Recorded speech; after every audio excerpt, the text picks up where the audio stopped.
Bismillahirrahmanirrahim. Assalamualaikum warahmatullahi wabarakatuh. Alhamdulillah, alhamdulillahi rabbil alamin, wabihi nasta'in wa ala umuri dunya waddin. Allahumma salli ala Muhammad wa ala ahli Muhammad. Salatan wa salaman daimaini mutalazimaini ala habibina wa syafi'ina wa maulana Muhammad sallallahu alaihi wasallam alladzi qad hamalan nas minad dhulumat ilan nur. Pertama-tama yang paling utama, marilah kita panjatkan rasa syukur kita kepada Allah Subhanahu wa taala yang mana telah memberikan banyak sekali nikmat, rahmat, hidayah serta inayahnya kepada kita semua, sehingga pada kesempatan ini kita masih bisa berjumpa dengan bulan Ramadan yang insya Allah penuh berkah. Kedua kalinya, sholawat beriring salam semoga tetap terlimpah curahkan kepada suri tauladan kita, kekasih Allah, Nabiullah Muhammad sallallahu alaihi wasallam yang insya Allah kita nantikan syafaatnya di yaumil akhir kelak. Ayah bunda yang dimuliakan oleh Allah Subhanahu wa taala dan anak-anakku yang solih dan solihah yang insya Allah disayangi oleh Allah Subhanahu wa taala. Semoga di bulan Ramadan tahun ini kita semua senantiasa semangat ya dalam mengejar ridha Allah Subhanahu wa taala, dan Allah Subhanahu wa taala senantiasa mengampuni dosa-dosa kita. Insya Allah pada kesempatan kali ini Ustazah Liha akan memberikan kultum dengan judul Menembus Pintu Langit dengan Doa. Doa, kata-kata doa sudah tidak asing lagi ya di telinga kita. Insya Allah anak-anak semuanya sudah tahu ya apa itu doa dan setiap harinya sudah mengamalkan doa ya.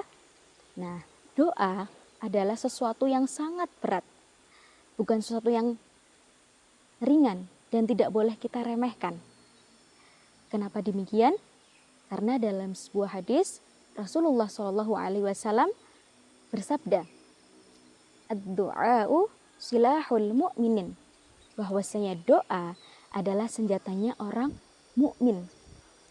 Sebegitu beratnya sampai-sampai dalam hadis disebutkan bahwasanya doa adalah senjatanya orang mukmin, senjata kita semua.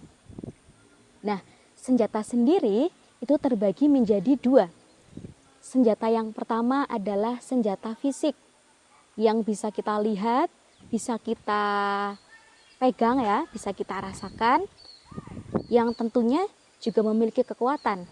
Contohnya seperti pisau, pistol, dan lain-lain ya. Insya Allah kita semua sudah tahu senjata itu. Nah, lalu yang kedua, nah tadi kan ada dua jenis. Yang kedua adalah senjata yang sangat lembut, lebih lembut daripada hembusan angin, dan sangat lirih, lebih lirih daripada suara anak-anak yang biasa kita dengar. Namun, kekuatan senjata yang kedua ini sangat dahsyat daripada senjata yang pertama, daripada senjata fisik. Karena senjata yang kedua ini hubungannya langsung dengan Allah. Sebagaimana yang kita tahu, segala sesuatu yang melibatkan Allah, maka tidak ada tembok, tidak ada tiang, dan tidak ada tameng yang bisa menghalangi doa, yang bisa menghalangi sampainya kepada orang-orang yang kita doakan. Senjata yang kedua adalah doa. Nah, jadi doa itu sangat tajam ya, sangat kuat dibanding dengan senjata yang tadi yang pertama, senjata fisik. Karena doa merupakan bagian dari akidah dan tauhid seorang hamba kepada Rabb-nya, yaitu kepada Allah Subhanahu wa taala. Karena bisa jadi kebaikan yang kita rasakan selama ini dalam kehidupan kita adalah merupakan bentuk daripada doa-doa yang kita panjatkan kepada Allah Subhanahu wa taala. Contohnya, ketika kita melihat seseorang atau melihat teman kita yang tidak terlalu pintar, namun banyak sekali kebaikan dan kemudahan yang dirasakan olehnya. Nah, itu bisa jadi merupakan pengabulan dari doa orang tuanya atau dari doa-doa yang dipanjatkan kepada Allah Subhanahu wa taala. Dan ada sebuah cerita ya. Suatu ketika Ustazah pernah mendengar cerita ini dari seorang ustadz, yang mana ini adalah cerita nyata ya. Suatu ketika ada dua orang sahabat. Mereka bersahabat sejak kecil ya, sejak mereka SD selalu bersama-sama ya, sampai kemudian mereka dipertemukan lagi di bangku kuliah, yang mana dalam fakultas yang sama. Nah, setelah selesai kuliah, mereka menikah namun dengan orang yang berbeda, dan mereka masih dalam satu pekerjaan yang sama. Alhamdulillah mereka dikaruniai anak, yang mana jarak anak mereka juga tidak jauh. Si sahabat pertama dikaruniai seorang anak laki-laki, yang mana alhamdulillah sudah sampai umurnya mendekati mumayyiz, yaitu umur 6, 7 sampai 8 tahun ya. Namun Masya Allahnya ya, si sahabat yang pertama ini memiliki anak yang tidak mau melaksanakan sholat, tidak mau menjalankan ibadah yang diperintahkan oleh Allah Subhanahu wa taala, tidak mau berdoa kepada Allah. Sampai-sampai sahabat yang pertama ini selalu bersikukuh, selalu keras kepada anaknya, menyuruh anaknya untuk sholat, memberikan peringatan dari yang lembut sampai yang tinggi kepada anaknya untuk menjalankan sholat. Karena sahabat yang pertama ini takut jika anaknya sedari kecil tidak mau sholat, sampai besar anak ini juga tidak mau sholat, karena parameter keimanan itu kan dari sholat ya. Nah, sampai suatu ketika sahabat yang pertama ini sangat stres ya menghadapi anaknya yang tidak mau sholat. Akhirnya si sahabat ini mencari waktu untuk bisa healing, dan kemudian pergi kepada salah satu sahabatnya tadi yang sedari kecil selalu bersama. Ketika tiba di rumah sahabatnya, lalu orang yang pertama ini 5 menit setelah kedatangannya terdengarlah suara adzan sholat duhur. Ketika adzan itu dilantunkan, di dalam rumah itu anak daripada sahabat yang kedua ini langsung bergegas berwudu dan bergegas pergi ke masjid untuk melaksanakan sholat. Sungguh sangat kagumnya ya sahabat yang pertama, karena kan sahabat yang pertama tidak memiliki anak yang mau sholat. Anaknya sahabat yang pertama tidak mau sholat. Akhirnya setelah selesai sholat, si sahabat yang pertama bertanya kepada sahabat yang kedua, "Wahai sahabatku, kenapa anakmu bisa rajin untuk sholat?"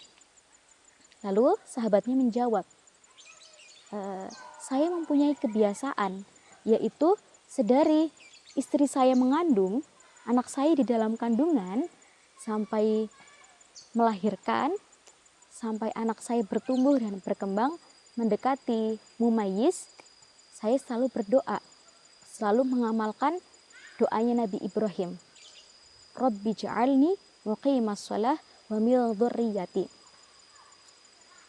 Yang artinya, ya Allah, jadikanlah aku termasuk orang-orang yang selalu menegakkan sholat, dan keturunanku juga termasuk orang-orang yang selalu menegakkan sholat. Dia selalu berdoa sedari anaknya di dalam kandungan sampai umurnya saat ini mendekati 7 dan 8 tahun. Setiap harinya selalu berdoa demikian untuk kebaikan keluarganya dan untuk anak-anaknya ya. Ketika mendengar jawaban itu, sahabat yang pertama sangat tercengang ya, karena dia menyadari bahwasanya selama ini tidak pernah berdoa untuk dirinya dan untuk anak-anaknya, tidak pernah berdoa, tidak pernah mengetuk pintu langit itu dengan doa agar anaknya itu rajin sholat. Nah, iya, cerita ini based on true story ya, memang tidak seviral cerita-cerita yang lain, tapi insya Allah cerita ini layak diambil pelajarannya untuk kita lebih melibatkan Allah dalam segala hal, khususnya dalam doa. Jadi setiap harinya, setiap waktunya kita harus berdoa. Segala sesuatu yang kita lakukan harus melibatkan Allah Subhanahu wa taala. Karena dalam sebuah ayat dalam Al-Qur'an, Allah Subhanahu wa taala berfirman, "A'udzubillahi minasyaitonirrajim. Bismillahirrahmanirrahim. Wa idza sa'alaka 'ibadi 'anni fa inni qarib. Ujibu da'watad da' idza da'ani. Falyastajibu li wal yu'minu bi la'allakum tahtadun." Yang mana artinya wa idza, dan apabila sa'alaka 'ibadi, umatku, hambaku bertanya, apabila hambaku bertanya anni, tentangku, tentang Allah, fa inni qarib, maka aku ini sesungguhnya sangat dekat.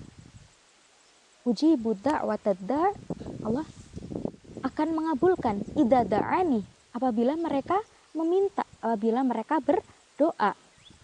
Falyastajibu li wal yu'minu bi, maka Allah akan mengabulkan dan berimanlah kepadaku. Allah akan memberikan petunjuk kepada orang-orang yang beriman dan mau berdoa kepada Allah Subhanahu wa taala. Anak-anakku yang sholih dan sholihah, kita sudah tahu ya betapa pentingnya, betapa tajamnya sebuah doa. Maka marilah kita perbanyak berdoa kepada Allah Subhanahu wa taala. Marilah kita dekatkan diri kita kepada Allah dengan banyak beribadah, dan khususnya dengan perbanyak memanjatkan doa kita kepada Allah. Insya Allah di bulan Ramadan, bulan yang penuh berkah, bulan yang suci ini, jika kita banyak memohon kepada Allah, kita banyak melibatkan Allah, mari kita ketuk pintu langit dengan doa-doa kita. Semoga Allah mengijabah doa-doa kita semuanya, dan Allah ampuni dosa-dosa kita semua. Dan semoga Allah sampaikan kita di dunia ini dengan kebaikan menuju kepada syurganya Allah Subhanahu wa taala. Alhamdulillah, mungkin cukup sekian kultum yang dapat Ustadzah Liha sampaikan. Semoga apa yang Ustadzah sampaikan bermanfaat untuk kita semua. Kurang lebihnya Ustadzah mohon maaf yang sebesar-besarnya, karena sesungguhnya segala kelebihan datangnya dari Allah Subhanahu wa taala dan segala kekurangan murni dari Ustadzah. Bermakola wala bermankola. Wabillahi taufiq wal hidayah. Wassalamualaikum warahmatullahi wabarakatuh.